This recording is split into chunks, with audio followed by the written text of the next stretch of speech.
Making empty promises ebantwini. Kuni ngithela umlilo.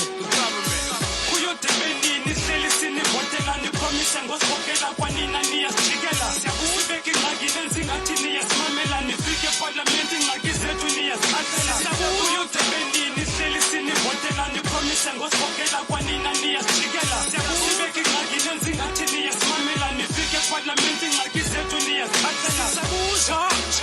Rastafari, siqala uzube nathi inkosi until the day we die. Usiqolele ngezinyama sizityayo, abantu sibacishayo naba futhi sibarobhayo. The reason kunje just because kugcwele ivudu. Isystem yamabhulu sizayibhena okwebushu. Not yet uhuru, utsho noletha mbulu. Isizwe asakhali ngoba siyiqhelile inhlungu.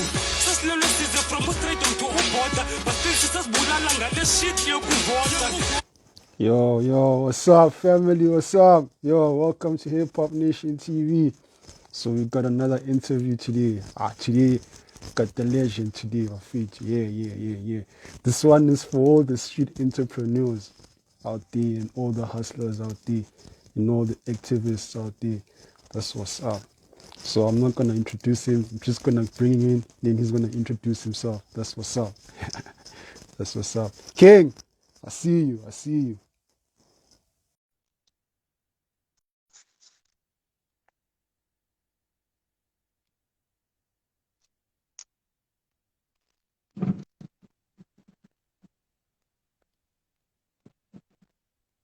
Good evening, brother. Can you hear me? Yes, sir. I can hear you. Jeez, I'm hoping you can give me about 5 to 8 minutes, because I'm coming from a meeting now, headed home. In about 5 to 8 minutes, I should be home and I should be able to switch on my camera then. But I didn't want to keep you waiting for too long because I'm already late. We were supposed to start at 7 o'clock, so I apologize for that. And if you don't mind, we can maybe start with audio for now. And then when I get home, I'll switch on the camera and then we can carry on from there. But I'm really honored and excited about our conversation this evening. For sure, man. I'm grateful that you've given me an opportunity to speak with you, my brother. No, thank you very much. Yeah, man. Welcome to Hip Hop Nation TV, man. Thank you. For sure. I'm really proud of you. I'm really proud of you for starting this platform, and I hope it's going to grow. Please understand that it's going to take a lot of hard work and consistency as well, but you should be good. Yeah. For sure. So, man, for those who don't know you, my brother, please introduce yourself. So I was born as Penuel The Black Pen from Newcastle, KwaZulu, here in South Africa. I currently reside in Johannesburg and Gauteng. Matriculated in Newcastle, my undergrad degree in accounting and economics at Rhodes University in Grahamstown. And then I did my honors in accounting at the University of Johannesburg in Joburg. Worked for 2 big banks. And then I started my entrepreneurial journey in 2013. I think in between that whole journey and me being here today, I've managed to write about 13 books that I currently sell. I used to be a visual artist, so I can draw, I can paint. I've probably sold about 40 of my artworks.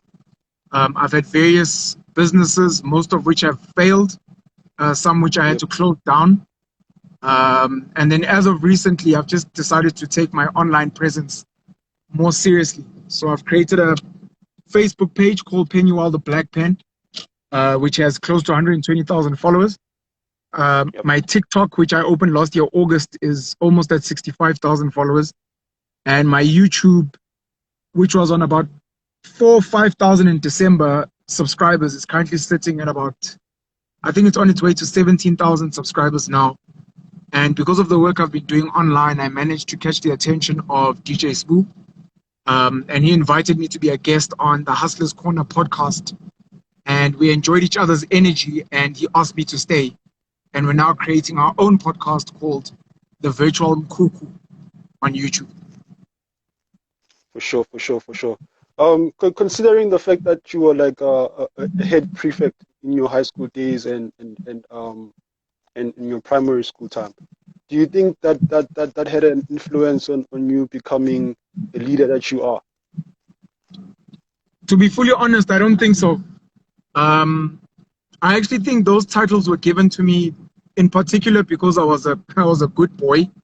I was a great student. I was a great athlete at school, and I respected the teachers.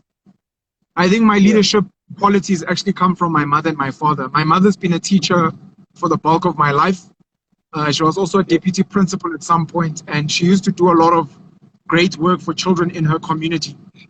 My Yeah. father, very strong leadership qualities. He was quite a boss, a Lokshini, where we grew up. You know, he owned soccer teams. He used to breed greyhounds. He had a lot of money at the time. He used to host the soccer boys.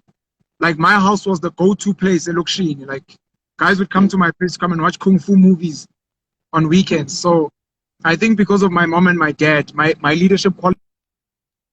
And then when it came to school, because I was a good kid, I think I was given those titles. But I think my true leadership only started coming out during my varsity years, where I started speaking my mind and I started being more conscious and not just a good scholar that teachers liked. Do you also consider maybe it was also triggered by the fact that like some students they mentioned which there were also some racial issues that happened like Abu Rhodes and Abu Stellenbosch and also Abu UCT. I don't think I was prompted by racial incidents to become, in Yeah. particular, black conscious in varsity. Yeah. Yeah. I think what happened Yeah. when I got to varsity is I was introduced to kids that understood politics, whose parents were maybe members of parliament, and they started having a lot of debates in spaces we were at, and it prompted me to start reading the books. Steve Beagle's I Write What I Like, reading the biography of Che Guevara, reading the biography of Malcolm X, studying Black history, studying South African history. And I just woke up from there and I was like, no, man, I don't like what's happened to Black people in particular, and I don't like what happens in this country. So I decided from then to begin growing a voice and having a voice. And at the time, look, the one thing I didn't mention about my father was an activist during apartheid. He used to transport guns. He used to stash guns. Our house was a safe house where people that were being looked for by the cops would come through and hide. You know, so I think maybe genetically as well, some of that was triggered as I was reading these stories, and I wanted to also play my part in trying to fight for the liberation of Black people and, more importantly, the liberation of the Black child's mind. Sure. For sure. For sure. Can you hear me? I can hear you. Can you hear me? Yeah. I can hear you. Yeah. So Sure. so also I wanted to know what also made you to decide to leave Christianity and also leave and also, you also mentioned in your YouTube that you also leave being Zulu. Um, what inspired you to do that?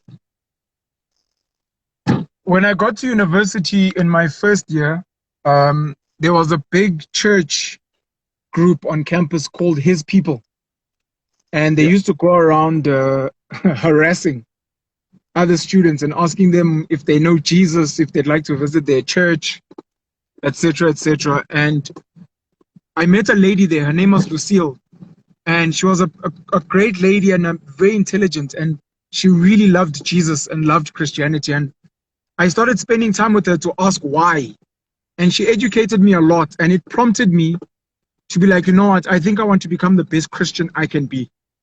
So I went and I spent one summer holidays, I think is what it's called, Christmas holidays, Christmas, New Year's, end of year holidays. I spent Yeah. holidays reading the entire Bible from beginning to end, trying to Yeah. figure out what's this Christianity thing about, you know. Yeah. After reading the Bible, I was like, nah, man, I don't think people actually know what the fuck is in this book. True. I was quite disturbed by some of the things I read. And I was like, nah, I actually can't go around telling people that I'm a Christian because I don't fully agree with a lot of the stuff that's here. And from there, I became Correct. atheist, you know. And after becoming atheist, I started researching just the history of religion And I started researching the history of other religions besides just Christianity. And I realized that most of it was just the same. From there, the natural inclination would be, well, if you're not religious, then obviously that means you must be cultural. But then I went and I did the same exercise, and I studied culture and its origins and how it moves. And I was like, no, man, it feels like we're stuck in a time bubble, because culture is meant to evolve. Culture is meant to change. But because black people were defeated by colonizers, you know, it feels like people are stuck in a time before colonizers came here, and we're not moving with the times and allowing our culture to grow. So one of the options was to challenge my being Zulu and saying, look, Zulu people need to change and need to evolve. And in speaking to people, I realized there's such a strong emotional connection to this thing. I was like, you know what, fighting these people is going to frustrate me. So let me rather just leave. And from there, then I created my own belief system, which I have today. But I'm no longer religious. And as far as I'm concerned, I'm no longer Zulu and I'm not cultural, but I've created my own belief system that I'm hoping to get as many other people as possible to jump onto if they feel they're not winning from the belief systems that they have. Yeah. On your principles of Penuelism, you mentioned that the first principle, which is owning your mind. What do you think are the strategies or actions that can be taken for the community to think critically? I think what helped me a lot was reading a lot, watching a lot of educational content, meeting a lot of influential people, traveling as well. I came to a realization that life is just a game, and the world is just it's like a board game, and human beings have created all these things on top of, I guess, what you call nature and the natural world. And in creating those things, everyone has kind of ascribed to them, and there's no reason why you can't question those things at all.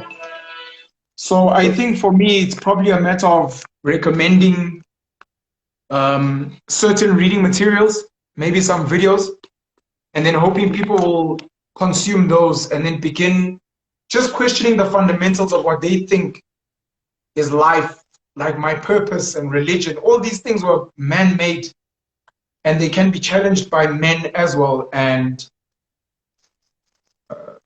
we can improve upon them. Excel, I'm finally home.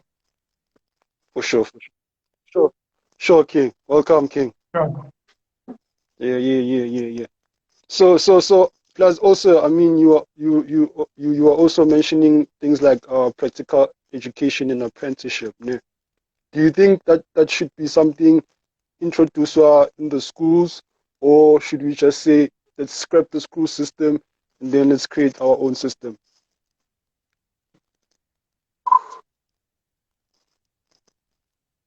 So I think practically the country and the world are not ready for an extreme revolution in education. So for now, the best thing is to slowly begin introducing some of these practical lessons into schools. So teaching kids how to change tires, how to service a car, starting by creating small gardens in schools so that kids can learn how to grow food, how to plant fruit trees, for example. Introducing subjects, obviously, like coding and even just social media, how to make money off the internet at school, I think is a good place to start. But fundamentally, I think what school is meant to be is it's meant to mirror real life. So what that means is that if your parents are stressing because of their car, stressing because of money, stressing because of their job, kids are meant to start as early as possible in learning about money, working, understanding how these things are. You know, home education is something I've studied in depth. It's very tough, and it's normally for privileged parents who have the time, the patience, the skills to teach their kids, and they also have an ability to make money without necessarily going to work, which is quite tricky for the average person. But ideally, especially because capitalism doesn't have a lot of jobs for most of us, the schooling system is meant to be scrapped. But people are not ready for that conversation, unfortunately. So we need to do it very slowly and gently. And for those that are currently in a normal schooling system, the hard work needs to start after school. That means if you knock off or if you leave school at 2 o'clock, from 2 o'clock till about 6 o'clock, that's where the practical education is meant to be happening. On your weekends, instead of sitting around watching cartoons, playing Xbox, whatever, that's where the work is meant to be happening for children. Go out with your parents or go somewhere and learn how to sell, learn how to start a business, learn how to build a brand for yourself. Unfortunately, the people that run the system have come up with concepts like child labor, so that kids actually can't be economically active until a certain age, which is kind of sucks, but that's what's meant to happen. And for me, at least with my children, that's what I'm trying to do. For sure, for sure. Yeah, I can relate to that because me growing up, my father used to make me work at his shop every weekend. Sure. So yeah, I think I totally get some of your concepts and your purpose. So like also, I mean, you are. Listen, Penyo, can you hear me?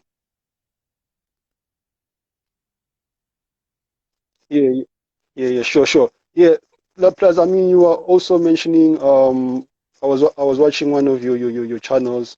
You mentioned on things like marriage being outdated and also on the issues of sex, right? But Sure. I also saw like you were mentioning that you couldn't have access to your son. What do you think can in this modern generation, how can we be able to fix parenting and also partnership?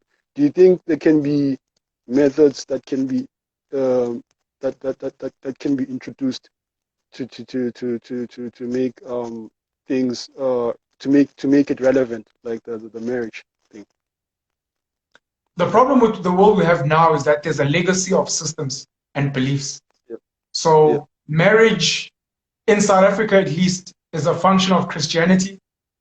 It's a function of culture, and at the Yep. same time, it's a function of the legal system. So if you're not going to look at the problematic aspects of religion, of culture, of the legal system, these things won't be fixed. Because culturally, unfortunately, women, biological, you have to lobola a woman. If you get a woman pregnant and she's not married, you have to pay damages.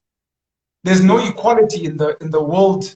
The world that we live in now is trying to push for equality, and yet culture is still stuck behind. Similarly to Christianity, where the woman is seen as this pure virgin who must wear maybe a white dress, but we moved away from that. So if we're not going to challenge the foundations of our belief systems, it's going to be very difficult to fix some of the things at the top. And you'll find, for example, the reason maybe I'm struggling to see one of my kids is because maybe the mother has got old school beliefs, and because I'm not behaving in a certain way, she wants to punish me for whatever reason, without realizing that this child is actually both our child and both our responsibility to raise.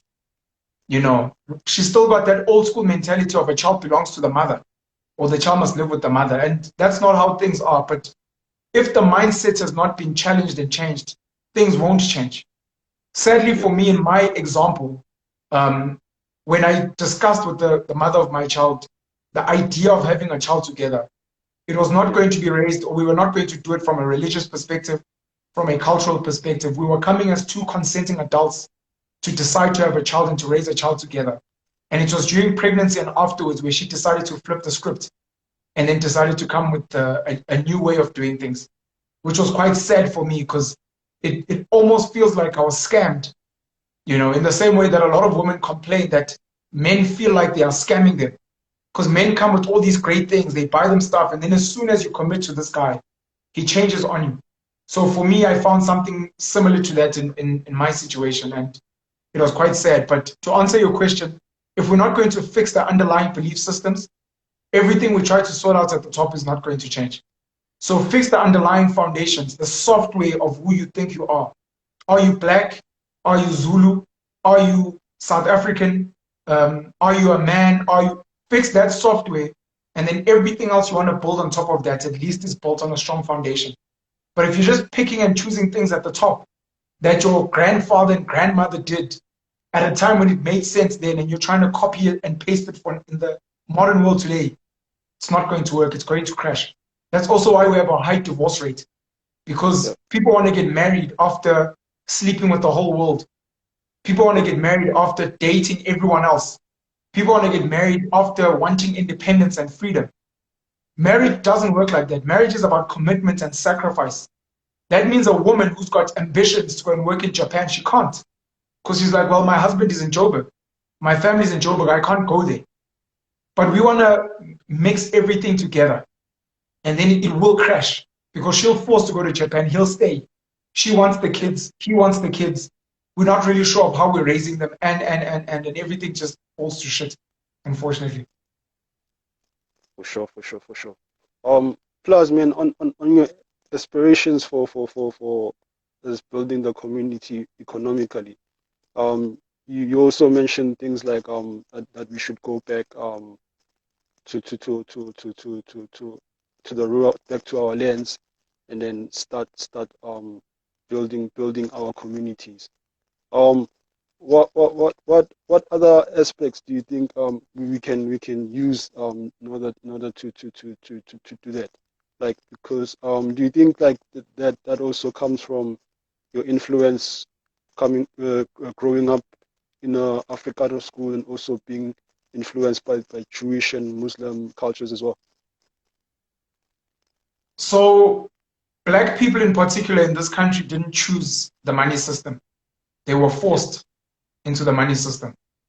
Yep. And the problem when apartheid ended is we thought magically that we were all going to have money and opportunities.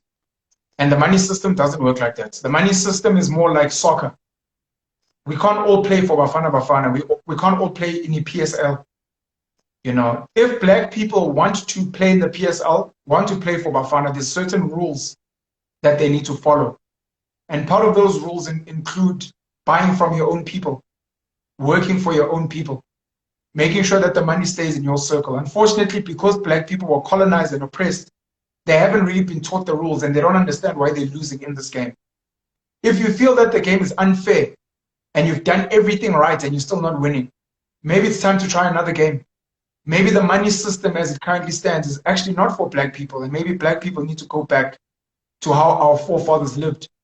Either living as subsistence farmers, meaning you just live to grow your own food and build your own mud house, for example, or creating a system of bartering where we say, because money is not working and we don't have money, let's rather exchange goods and services.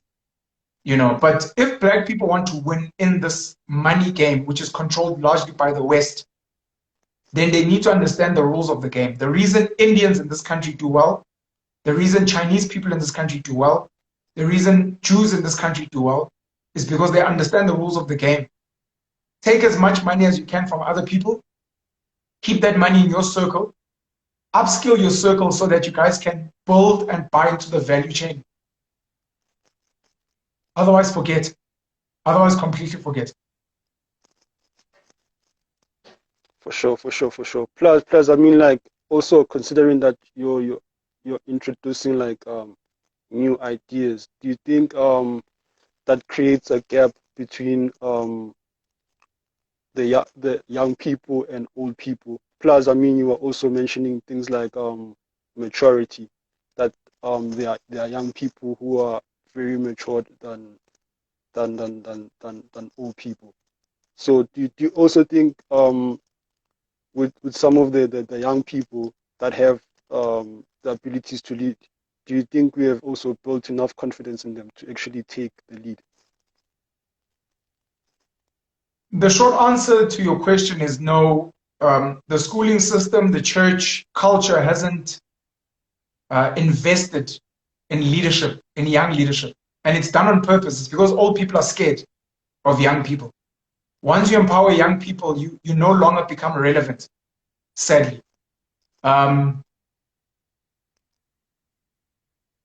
You were talking about, there was something I wanted to say earlier. You were talking about the ideas and the gap between old and... So one of my beliefs is that, well, not one of my beliefs, but one of the things people have to understand is that true leadership is not given, it's taken. If your father is not smart enough to see how strong you are as a leader, you need to aggressively dominate him in family events and affairs. If not, then you must go and create your own family and build a stronger family than he has to show him that you're a better leader. I believe in it so much that in my head, I want to defeat my ancestors. So I do a lot of research into my father, my grandfather, my great-great-grandparents on both sides, my mom and my dad's side. And I want to figure out what these people did. How good were they? How smart were they? How strong were they? Because I want to be stronger and smarter and more successful than they ever were. Understanding that they live inside me, but I want to show them something that they couldn't do because I want to defeat them. And I want them inside me to respect me and bow down to me. So that's just me and ancestors, but it should be something happening in real life. Where if your mother and your father maybe paid for your schooling and they helped you get by, you must show them how you can become so much bigger than they ever were. And they meant to celebrate that. And if they don't want to celebrate that, that's fine. The ANC, for example, as a government, was meant to, as a political party, they were meant to focus on building such a strong young leadership that the strong young leadership becomes better than them. But they've become so scared of investing in the youth that they try and keep all the power to themselves. And you find a situation like Julius Malema having to create his own party. And Julius Malema can out-debate almost all ANC members because he had to take leadership aggressively. They didn't have the intelligence to see that this is a bright, young, strong leader. Let's put him on so that he can lead. And they lost him. A lot of our family members are the same. Your grandfather refuses to get out of the way because you're a young girl. Meanwhile, you're an intelligent young girl. You're a young girl with money. You're a young girl that's traveled the world. You're a young girl with ideas.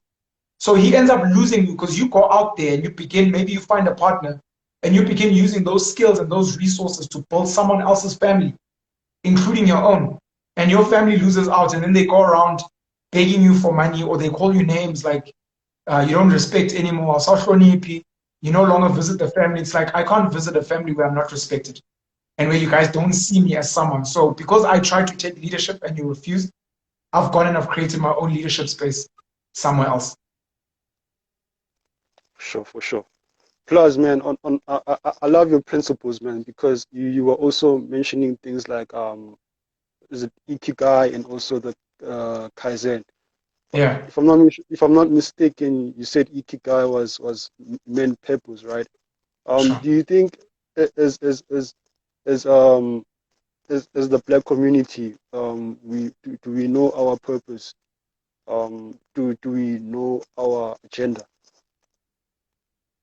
The problem with not just Black people, but with everyone is that their purpose is sold to them from a young age. And it's reinforced over and over. From when you're young, you must work, study really hard so that you can get a good job one day. After you get a good job, you must get married. You must get married and have kids, and then you must buy a big house. Then you must buy a car, and then you must work really, really hard and invest so that you have a lot of money for your pension. And then once you have your pension, then you can enjoy it with your grandkids. Everywhere you go, it's the same story over and over and over. No one or very few people ever take the time to actually take a step back and say, do I really want to be on this path? Do I really want to be in school? Do I want to go and get a job? For some people, it only happens once you've failed. So you go and you get your education, you go and you try and get a job and there's no job. Now you're forced to think, what can I do? Or you get the job and you hate the job, or you suck at the job. You're like, now I have to think about something else. Some people have to get into depression first to actually find that awakening. Some people go and they study history and they study their family history to figure out what were we actually good at as a family. What we're meant to be doing is we're meant to be spending more time with ourselves, meditating, more time with our families, and more time studying the world at large and trying to figure out, based on who I am inside, based on what skills and tools and resources my family has, and based on what the world needs, where should I fit myself in? As young people in particular, our whole conversation should be about ESCOM is struggling. How can we as the youth come up with energy alternatives? Don't be lazy. Don't go to solar. Don't go to generators and batteries. Let's come up with something uniquely crazy. What can we do to generate our own energy? Because clearly this is a gap in the markets. The world needs that. For some of us young people, it's like there are so many people that don't have jobs. What is the solution here, guys? Don't wait for government. Don't outsource your thinking and wait for government and wait for big business people. They live for you to depend on them. Depend on yourself. How can you create these things for yourself? And ask yourself basic, stupid questions like, do I even need a job? Because our great-great-grandfathers didn't have jobs. They didn't work for anyone. They took care of themselves and they took care of their families. And their wives weren't working for anyone out there. They were working for the family. That's why it was also easier to be a polygamist. Because I would get a wife, we would start building something great, we'd need help, so I'd go and get another wife. And we'd carry on building, and then I'd get a third wife. And all of a sudden, I've got 5 wives, but I've got a huge piece of land. We work the land, we look after our livestock, and we're creating something great. And then my children come into the world and they help us as well. It wasn't a matter of me giving birth to kids so that they can go and beg for jobs from someone out there that they don't know. It was about you working for self. So maybe the best way to kill the unemployment problem is to say, guys, stop waiting for jobs. Stop searching for jobs and let's go and live like our forefathers. Because if you're not looking for a job, they shouldn't call you unemployed. You're like, no, I've got a place to sleep. I've got my own spinach. I've got my chickens and I'm good. I don't need anything else. Do you need electricity, Wi-Fi? No, I don't need that because then that needs money. Anything that I need that I don't have, I take my eggs that I have or I take some of my spinach and I go and I barter with someone else to get some of those things. I don't have a job. I don't work for someone, but don't count me in the unemployment numbers. I'm not unemployed. I don't want to be employed. I don't want a job. I want to take care of myself. And that's the mindset that I think a lot of people in this country need. But it starts with almost scratching out all of the stuff that you've been taught and going back to just being a monkey. And then being like, as a monkey in 2022, what's the best way to live as this monkey so that I can win in this world? Is it about chasing the latest sneaker brands? Is it about chasing the coolest alcohol brands? Is it about wanting soft life and to be a slave queen? Or is it about fundamentally living a comfortable life and then trying to help all my family members to be fine as well? And then focus on doing that. Word. Plus, man, you also mentioned on your current projects that you're doing for Virtual Mkuku. How did you meet to DJ Spoo, and what inspired you guys to start working together? DJ Spoo is very passionate about people, and he's passionate about talent, and he's passionate about young talent.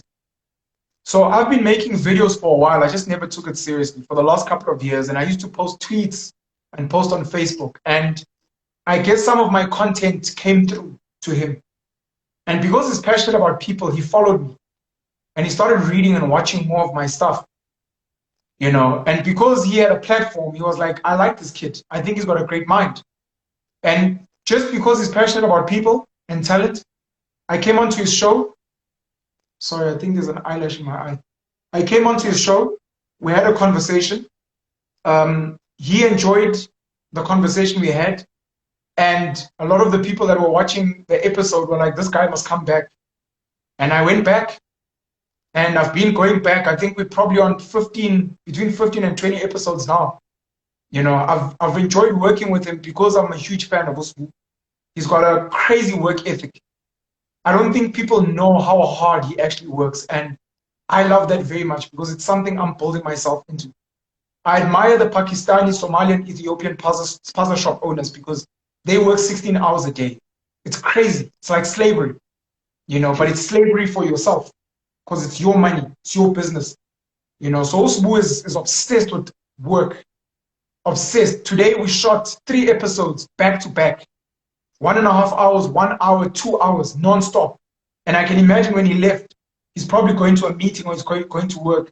He might be performing tonight, he might be performing tomorrow. The guy works, and I'm pretty blessed and privileged to be watching him work like that. I'm blessed that he's introducing me to a lot of people that I'd struggled to gain access to. And I've been happy to add value to him as well, because I've got access to certain people that I've managed to bring onto the platform. And I'd like to bring even more people to the platform, not just for me and him, but also to educate the people out there like yourself, who watch our content and who want to be educated by it. For sure, for sure. Plus, I mean, there was also an interesting show where Joshua Maponga also invited you. How was that like? Because, man, he's a different generation, but you guys, like, your discussion, there were so many things that you guys agreed upon. Do you think? I'm a huge fan of leadership. I'm a huge fan of people that can coordinate and galvanize other people to do something. Doesn't matter whether that something is good or bad. So I'm a huge fan of Cecil John Rhodes, Adolf Hitler, Joseph Stalin, Genghis Khan, a person like Donald Trump, Vladimir Putin, of course, Robert Mugabe, Shaka Zulu. You know, Joshua Maponga is a great leader. You know, he was a religious leader for a long time, and now he's moved to become an African spirituality and an African solutions leader. You know, great speaker, great mind. I first saw him, he was the pastor at one of Jacob Zuma's daughter's weddings. I was invited there and I saw him there for the first time. Fast forward later, we were added into a WhatsApp group with politicians and businessmen. And then we started chatting, and we enjoyed chatting to each other, and invited me to his home. So I went to visit him in his home, and we just had great conversations. I've probably visited him about 6 times. We've shot content, I think, 2 or 3, 4 times, I think. And he's currently in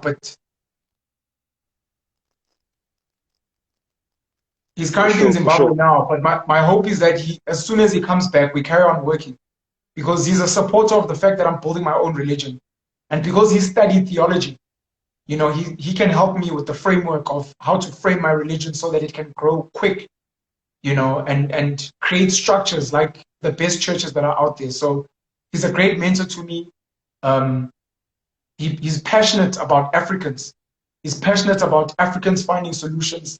He's very much about practicality. He's very much about going back into African history and finding solutions that our forefathers used, you know. And he loves traveling and meeting people. He loves music.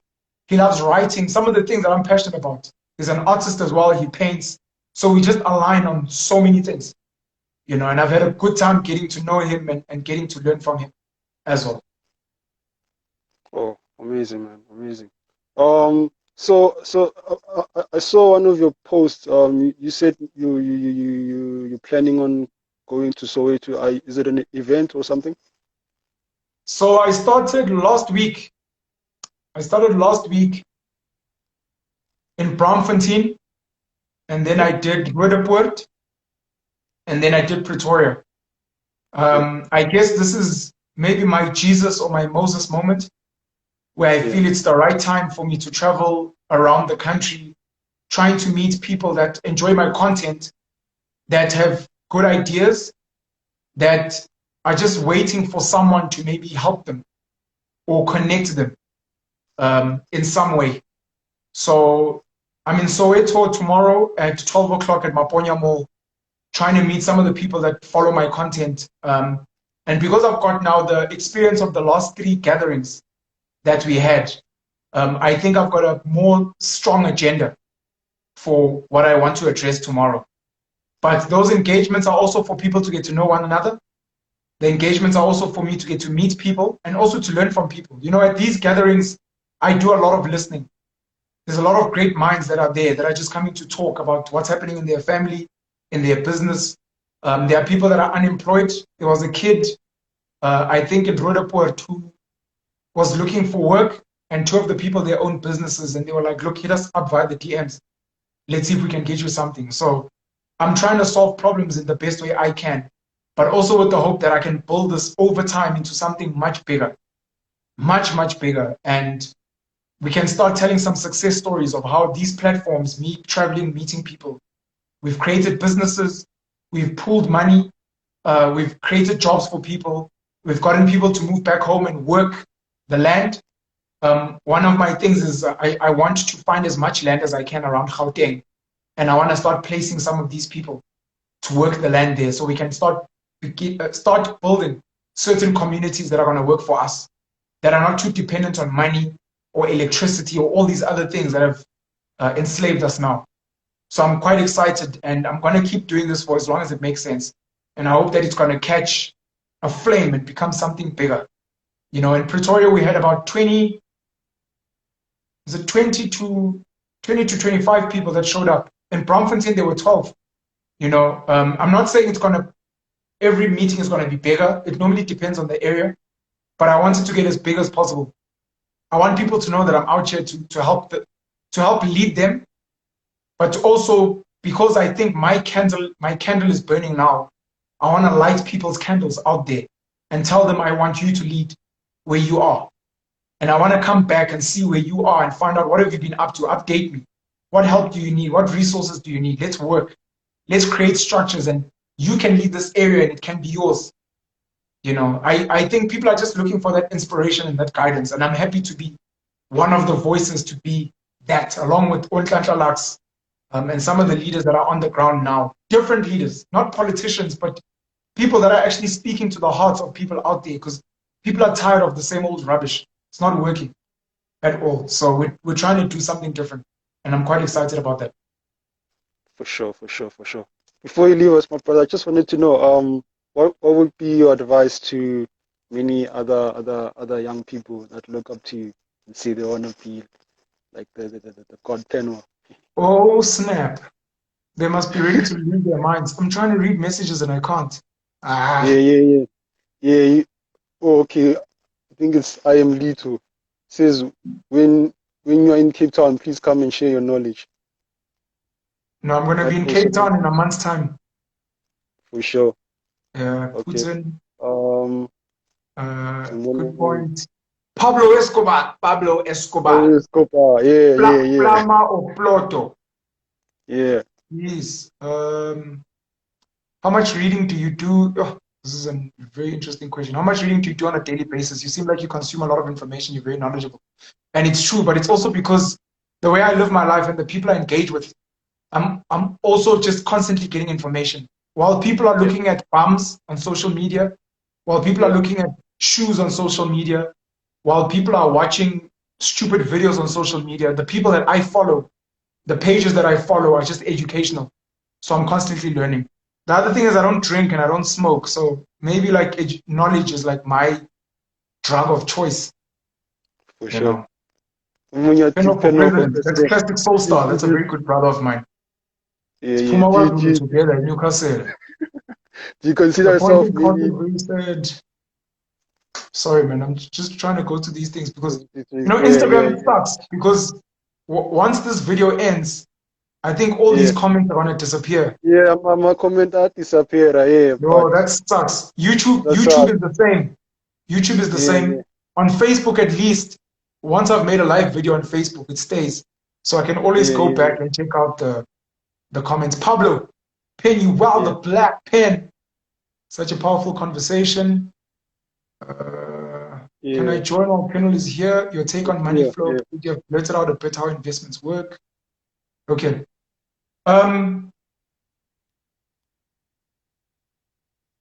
The people that run the world, because your question was about young people. The people that run the world figured out a way to enslave the bodies and minds of people. And one of the best things, one of the best tools they found was to convince you that God is outside of you. So not only did they tell you that God is outside of you, but they told you what God looks like and how he behaves. True. The reality is that God is within. And people don't really know what that means. And it's fine. But I'm going to show them. And I'm going to try and get other people to show them as well. God is within. Your ancestors are not out there busy burning incense and slaughtering fucking cows. They're in you. You just need to meditate. Meditate means keeping quiet and playing around in your thoughts and going over some of the things in your life and being like, what do I eat all day? Am I happy? Why am I always bloated? Why do I have gas? Why do I not enjoy this? How come when I'm chilling with these people, I always feel funny? Those are your ancestors and the God in you telling you that that's not the place for you.